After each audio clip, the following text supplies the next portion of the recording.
Good afternoon friends. Next lecture છે બાલ sauce. Kumar વૃત્તિ લેક્ચર સિરીઝની અંદર નેક્સ્ટ લેક્ચર છે બાલ સોસ. બાલ એટલે કે બેબી, સોસ એટલે કે એની જે બાળકનું જે બોડી સ્ટ્રક્ચર છે એ શું થાય છે? સોસ થાય છે, એટલે કે એનો ક્ષય થાય છે. તો બાળક શું બનશે? લીન બનશે. તો એને શું કીધું છે? બાલ સોસ કીધું છે. તો બાળકનું શરીર પતલું કેમ બને છે? બાળકને પોષણ મળતું નથી કેમ? એના કારણો જોઈએ તો કે અતિઅહમ સ્વપ્ન સીતંબુ. તમને કારણો વાંચીને એકવાર થોડું અજુગતું લાગશે કે કફનું સેવન કરે છે, કફ વર્ધક આહારનું, તો વજન વધવું જોઈએ, કેમ ઘટે છે? પરંતુ એ પેથોજીનેસિસ આખી અલગ છે કે અતિઅહમ સ્વપ્નમ સીતાંબુ, એટલે કે અતિઅહમ વધારે પડતું દિવસે સ્વપ્ન એટલે કે નિદ્રા લેવી, સીતંબુ એટલે કે ઠંડુ પાણી પીવે, શ્લેષ્મિક સ્તન્ય સેવિન એટલે કે કફ પ્રકૃતિ ધરાવતી માતા હોય તો એનું દૂધ જે છે એ કફયુક્ત હોય, તો એવું કફયુક્ત વધારે દૂધ લે. તો શિશો કફેન રુદ્ધેશુ, બાળકની અંદર આ કફ જે છે રુદ્ધેશુ એટલે કે અવરોધ ઉત્પન્ન કરે છે. ક્યાં આગળ? સ્રોતસુ રસવાહીસુ, હૃદયની જે રસવાહિની ધમનીઓ જે છે ત્યાં આગળ શું કરે છે? અવરોધ ઉત્પન્ન કરે છે. અને એ અવરોધ ઉત્પન્ન કરે એટલે બાળકની અંદર પોષણ જે છે આખા શરીરની અંદર મળે નહીં, અને એના કારણે કયો રોગ ઉત્પન્ન થાય? બાલ સોસ ઉત્પન્ન થાય છે. તો અતિઅહમ સ્વપ્નમ સીતાંબુ એટલે કે બધા જ જે છે કફવર્ધક આહાર વિહાર. અતિઅહમ સ્વપ્નમ એટલે કે દિવસે નિદ્રા લેવી, સીતાંબુ એટલે કે ઠંડા પાણીનું સેવન કરે બાળક, શ્લેષ્મિક સ્તન્યનું સેવન કરે, ત્યારે શું થાય? બાળકની અંદર જે છે કફ જે છે અવરોધ કરે રસવાહિની ધમનીઓનો, કે જે હૃદયમાંથી નીકળે છે, કે જે આખા શરીરને શું કરે છે? પોષણ પૂરું પાડે છે. તો શું થશે? બાલ સોસ ઉત્પન્ન થશે. લક્ષણ શું જોવા મળે? તો અરોચક જોવા મળે, એટલે કે બેબીને ભૂખ લાગે નહીં. પ્રતિશ્યાય શરદી જોવા મળે. કેમ? ઠંડી વસ્તુઓનું સેવન કર્યું છે, સીતાંબુ ને બધું. જ્વર તો કે આમ બનશે. જ્યારે પણ સીતાંબુ જે છે આમ ક્યારે બને? તો કે મંદાગ્નિ હોય ત્યારે. તો સીતાંબુનું સેવન કરશે, દિવસે સૂઈ જશે. શ્લેષ્મિક સ્તન્યનું સેવન કરશે તો અગ્નિ જે છે શું બનશે? મંદ. અગ્નિ મંદ બનશે એટલે તરત શું પ્રોડ્યુસ થશે? આમ પ્રોડ્યુસ થશે. આમ પ્રોડ્યુસ થાય એટલે જ્વર પ્રોડ્યુસ થવાની શક્યતાઓ વધી જાય. કાસ ઉત્પન્ન થશે. કેમ? તો કે શીત, અતિયમ સ્વપ્ન આ બધું જે છે કાસ ઉત્પન્ન કરી શકે છે. કુમાર શુષ્યતિ, બાળકનું શરીર શું બને છે? લીન બને છે. તતઃ સ્નિગ્ધમ શુક્લ મુખેષણમ, અને પછી સ્નિગ્ધ શુક્લ એટલે કે બાળકનો ફેસ જે છે વ્હાઇટ બને છે અને સ્નિગ્ધ બને છે. એટલે as the name indicate there is emaciation of the body due to depletion of the subcutaneous fat and tissue. એટલે બાળકનું જે છે, હવે આમ જુઓ, એક સાદો કોન્સેપ્ટ દ્વારા સમજો કે બાળકે જે છે કફવર્ધક આહાર વિહારનું સેવન કર્યું, સીતાંબુનું સેવન કર્યું, ઓકે.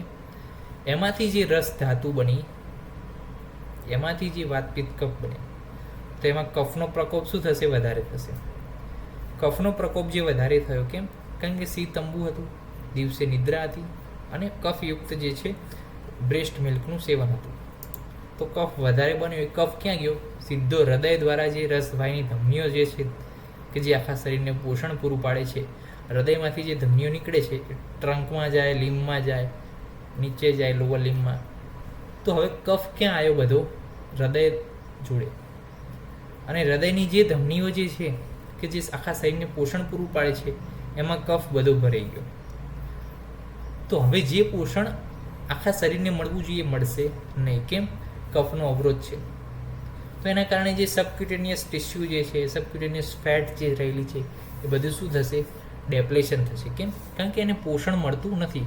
કોણ અવરોધ કરે છે? તો કે અહીંયા રહેલો કફ, હૃદયમાં રસવાહિનીઓ ધમનીઓના અંદર રહેલો કફ અવરોધ કરે છે. તો આખું શરીર શું બન્યું? લીન બન્યું. તો એને શું કીધું? બાલ સોસ કીધું. હવે કારણો અહીંયા સમજાય છે કે અતિ સ્વપ્ન કરે તો ડલ ઇનએક્ટિવ ચાઇલ્ડ થાય, લેક ઓફ ઇન્ટરેસ્ટ સરાઉન્ડિંગ ઓછું હોય તો એના કારણે અતિ સ્વપ્ન કરતું હોય. અતિ અંબુ સેવન જે છે કેમ કરતું હોય? તો કે fatty faulty towards dietary habit હોય, બાળકની ડાયટરી હેબિટ એવી હોય, એના કારણે ડાયજેસ્ટિવ પાવર શું થાય? લોસ થાય, ઇમિશિએશન થાય. Excessive intake of the liquid food, સીતંબુ કીધું હતું, તો કે સીતાંબુના કારણે પણ ઇમિશિએશન થાય, સબસિક્વન્ટ કેલરી ઇન્સફિશિયન્સી થાય. એટલે કે જ્યારે પણ વધારે પ્રમાણમાં સીતંબુ પીવામાં આવે ત્યારે ભૂખ ઓછી થઈ જાય. Cold property of the water જે છે અગ્નિમાંદ્ય કરે, અરોચક કરે, ડાયજેસ્ટિવ પાવર ઘટાડે. પછી શ્લેષ્મિક સ્તન્ય જે છે ઇન્ફન્ટની અંદર એ શું કરે, કફ જ વ્યાધિ ઉત્પન્ન કરે, કફનો પ્રકોપ ઉત્પન્ન કરે. અને આ કફ જે છે ક્યાં જાય, રસવાહિની ધમનીની અંદર, અને શું કરે, ઓબ્સ્ટ્રક્શન પ્રોડ્યુસ કરે. બાય ઓલ ધીસ કોઝ કફ ઇન્ક્રીઝ થાય, અગ્નિમાંદ્ય થાય, આમ ફોર્મેશન થાય, અને આમ શું કરે, સ્રોતસને અવરોધ કરે, રસવાહિની ધમનીઓનો અવરોધ કરે. કેટાબોલિઝમ જે છે ઇન્ક્રીઝ થાય, એનાબોલિઝમ ડિક્રીઝ થાય, બાળકનો જ વિકાસ રૂંધાય, બાળક લીન બને. ડિટેલની અંદર આપ્યું છે, આટલી બધી ડિટેલ જરૂરી નથી. અને છેલ્લે શું થાય, બાળક જે છે સુકાઈ જાય. સ્નિગ્ધ શુક્લ મુખાક્ષી, તો કે પ્રોટીન લોસ થાય, જ્યારે પ્રોટીનનો જ્યારે લોસ થાય ત્યારે શું થાય, ફેસ ઉપર ઈડીમાં આવે, ઓર્બિટલ કેવિટી ઉપર ઈડીમાં આવે, અને એના કારણે glistening look from the far, glistening look જે છે જોવા મળતો હોય છે. શુક્લત્વ જોવા મળે, પેલરનેસ જોવા મળે. તો આ થઈ ગયો બાલશોષ. હવે આપણે એની જોઈએ ચિકિત્સા. તો કે હવે બાલશોષ જ્યારે થાય છે ત્યારે ચિકિત્સાની અંદર સૌ પ્રથમ શું કરવું પડે, આપણો સિદ્ધાંત શું કરવો પડે. તો અહીંયા થયું છે શું, તો કે કફનો પ્રકોપ થયો છે. તો એ કફના પ્રકોપને આપણે શું કરવો પડે, દૂર કરવો પડે. કફનો જે અવરોધ રસવાહિની ધમનીઓની અંદર થયો છે એને આપણે શું કરવો પડે, દૂર કરવો પડે. એટલે કફને ઘટાડવાનું પહેલું કામ. નંબર 2, અહીંયા કફના કારણે મંદાગ્નિ થઈ, મંદાગ્નિ કારણે જ્વર ઉત્પન્ન થયો, કાશ ઉત્પન્ન થઈ. તો પહેલું શું બન્યું હશે, આમ બન્યો હશે. એ આમને આપણે શું કરવો પડે, દૂર કરવો પડે. તો દીપન પાચન કરવું પડે. બીજો સિદ્ધાંત એ આવી ગયો. ત્રીજો સિદ્ધાંત, પ્રોટીનનો લોસ થયો છે તો અહીંયા બલ્યગણનો પ્રયોગ કરવો પડશે. બાળક લીન બન્યું છે તો એનું બળ પણ ઘટ્યું છે, તો એ બળ ઘટ્યું છે તો આપણે બલ્યગણનો પ્રયોગ કરવો પડશે. તો ચિકિત્સા જોઈએ તો પહેલું દીપન કરવાનું કીધું. કેમ, આમ દૂર કરવાનો છે. ત્રિકટુ, મંજિષ્ઠા, પાઠા, સેંધવ, મધ અને ઘૃત સાથે દીપન કરવાનું.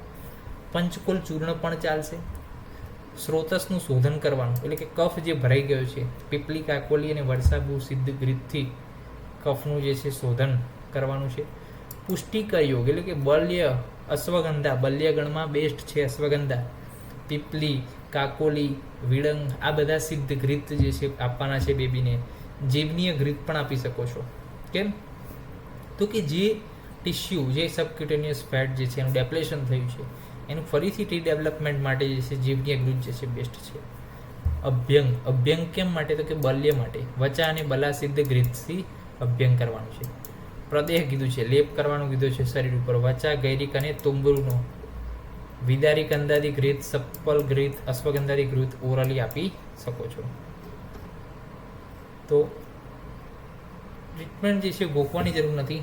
બાલશોષની વ્યાધિની એક પેથોલોજી સમજો કે અહીંયા શું થાય છે, ઓબ્સ્ટ્રક્શન થાય છે કફ દ્વારા, તો એના કારણે આમ બને છે, જ્વર ઉત્પન્ન થાય છે, કાશ ઉત્પન્ન થાય છે, બેબીનું બળ પણ ઘટતું હોય છે.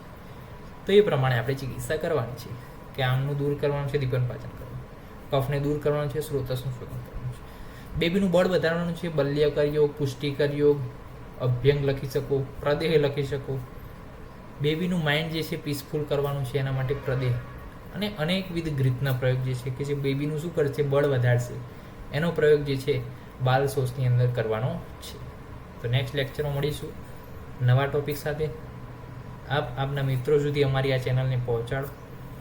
અમે જેમ બને એમ ઝડપથી આ વિષયને પૂર્ણ કરી અને અનેકવિધ બીજા આયુર્વેદના વિષયો, સેકન્ડ યર, થર્ડ યરના વિષયો તરફ નવા લેક્ચર સિરીઝ, નવી વિડીયો બનાવવા માટે તત્પર છીએ.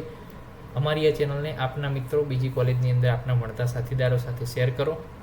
આયુર્વેદ વિશે રસ ધરાવતા અનેકવિધ સંબંધી કુટુંબીજનોને પણ અમારી આ ચેનલ શેર કરો તેવી ઈચ્છા સાથે જય હિન્દ, જય ભારત, જય આયુર્વેદ, જય ધન્વંતરી. નમસ્કાર.